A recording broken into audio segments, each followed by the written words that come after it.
Hey guys, welcome back to Chasing Giants TV. Season's just around the corner, and I'm making some decisions here on bucks that I'm going to chase, bucks I'm going to call, and so forth. And this summer has been quite a bit different in regards to tracking these deer, especially the bucks. In the past, the bucks have never spent much time in the summer on my home farm. They would get in their bachelor groups off the farm, and then they would come back here. They would start showing up about the time they'd shed velvet, the 1st of September, and they would continue to show up until like late October. And then by late October, every deer that was going to be here during the rut would be here. And then after the rut in early December, I start getting an influx of new bucks, not near as many, but just a few that would show up for the winter for the food. And that's been pretty much the pattern on this farm for the last 30 years.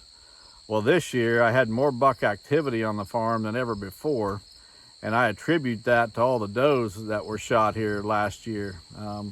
We shot more than double the number of does that we've ever shot on this farm, and just didn't have the number of does this summer that I typically see here.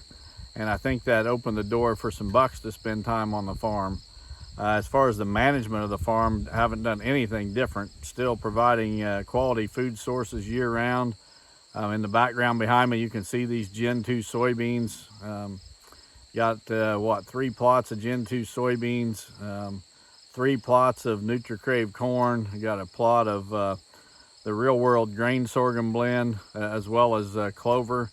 And then this fall, my farmer is going to be planting about 60 acres of winter wheat. So give those deer some greens through that winter wheat. So the management of the farm has really not been that much different this year than in the past. So the only thing I can attribute the change in the buck pattern is to the number of does we took off the farm. Didn't see near the does and fawns this summer that I typically see. So anyway, there was one buck that I was really anxious to see this summer. Passed him a couple times last year, got some great video footage of him, but he got hurt late, about mid-season last year. He was limping really bad, and I'm not sure what happened to him. If he got in a fight, got hit by a car, who knows. But anyway, by the time the season was winding down and we was getting into the winter months, I wasn't seeing much of that buck on camera.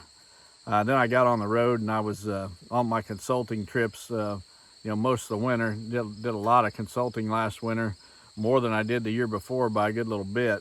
And anyway, I came home from one of them consulting trips, and I found one of the shed antlers from that buck in the backyard.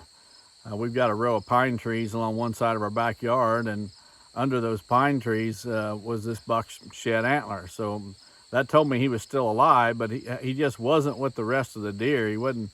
I wasn't getting his picture on the food sources with all the other bucks that were on the farm, and that made me concerned, because if he'd have been healthy, I would have expected him to be with the rest of them. And the only reason I could think about that he wasn't is because he was injured pretty bad. So this spring I had Jack Houston here doing an aerial survey, and we found a bachelor group of bucks. I don't remember how many was in the group, 8 or 10 or so. And they were all bedded within about a 30, 40 yard circle. But there was one buck by himself that was probably 80 yards or so away from that group. And I actually, when we first found him, I thought it was a dead deer laying there. And Jack zoomed in on it, and it was a live buck, but I mean, he was in terrible shape. He was skin and bones and just looked terrible. And I assume that was the buck that I'm referring to here, and that injury got the better of him, and he ended up dying, because I did not get a single picture of that deer anywhere this summer. And I put out more cameras than ever in places that I never have in the neighborhood, hoping to find that deer, and didn't get a picture. So I'm assuming that deer is dead. I was talking on the Chasing Giants podcast recently about a buck that I call Turning Point.